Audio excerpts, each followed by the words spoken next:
La victoria en Gaugamela fue decisiva. Marcó el colapso del poder persa. Derrotado y humillado, Darío III huyó del campo de batalla, dejando a Alejandro Magno el camino libre para proclamarse rey de Asia.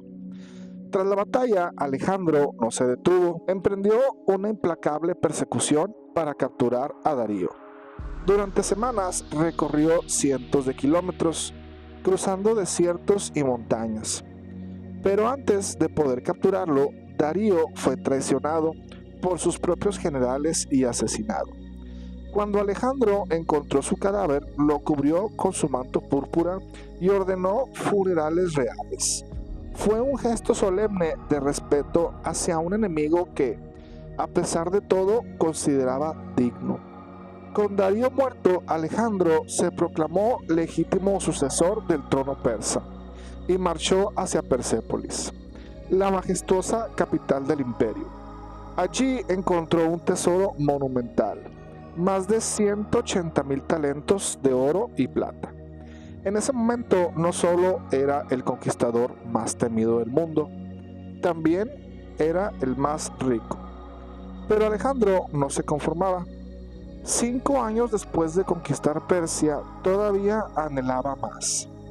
Aún no cumplía 30 años y ya era emperador. Pero su mirada se dirigía ahora hacia el este, hacia la India. En el año 326 a.C. lidera a 32,000 soldados a lo largo del río Indo. Su objetivo, expandir su imperio hasta los confines del mundo conocido.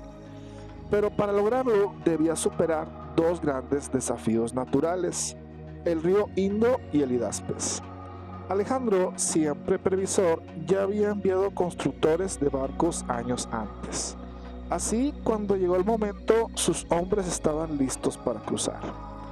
Al otro lado del Hidaspes lo esperaba un formidable adversario, el rey Poros, un guerrero de enorme estatura, valiente y orgulloso, que controlaba la región y no estaba dispuesto a rendirse. Alejandro intentó la vía diplomática, le envió emisarios a Poros para que se sometiera pacíficamente. Pero Poros fue tajante. Si en verdad quieres verme, te veré en el campo de batalla. Su ejército era poderoso, 30,000 soldados de infantería, 2,000 jinetes, 300 carros y algo que Alejandro jamás había enfrentado, 200 elefantes de guerra. El cruce directo del Hidaspes había sido un suicidio. El río era caudaloso, profundo y vigilado de cerca por las tropas de Poros. Pero Alejandro puso en marcha una táctica magistral. Durante varias semanas hizo maniobras falsas, río arriba y abajo, encendiendo hogueras por la noche y confundiendo al enemigo. Poros, convencido de que Alejandro no atacaría pronto, bajó la guardia.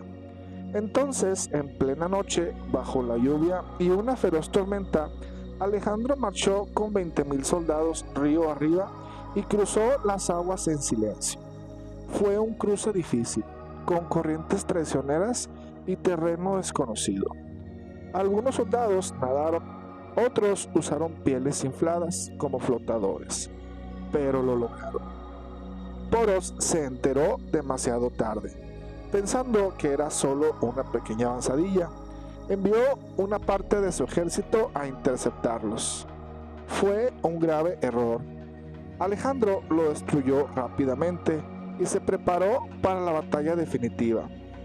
Poros desplegó su ejército en una llanura, formó una línea defensiva con sus elefantes al frente y pensó que eso sería suficiente para detener a Alejandro.